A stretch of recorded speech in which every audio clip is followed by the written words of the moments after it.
بسم اللہ الرحمن الرحیم۔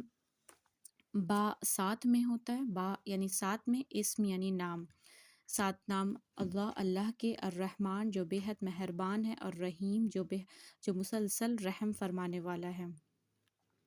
الف لام میم، اس کی تو کوئی میننگ نہیں ہے۔ ذالکا یعنی کہ یہ یا وہ کے لیے یوز کیا جاتا ہے۔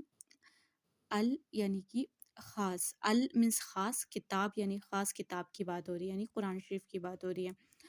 لا یعنی کہ نہیں، ریب یعنی کہ شک، تو اس کتاب میں کوئی شک نہیں ہے۔ ریب یعنی کہ مطلب کہ ریت کے دانے برابر بھی ذرا بھی شک نہیں ہے۔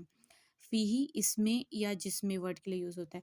ہدن یہ ہدایت ورڈ سے آ رہا ہے، ہدایت۔ لیے کے لیے یوز ہوتا ہے، اور متقین، متقی یعنی کہ پرہیزگار، اور یا نون اس کو جمع بنا رہا ہے، یعنی بہت سارے لوگوں کی بات ہو رہی ہے۔ تو یہ ایک ایسی کتاب ہے جس میں کوئی شک نہیں ہے، ریب یعنی کوئی شک نہیں ہے، فیہی اس میں، ہدن یعنی ہدایت ہے، ہدن للمتقین پرہیزگاروں کے لیے اس میں ہدایت ہے۔ تو یہ جو ابھی 5 آیت آنے والی ہے، تو اس میں بتایا گیا ہے کہ متقی لوگ کون ہیں، پرہیزگار لوگ کون ہیں، اور کون کامیاب ہونے والے ہیں۔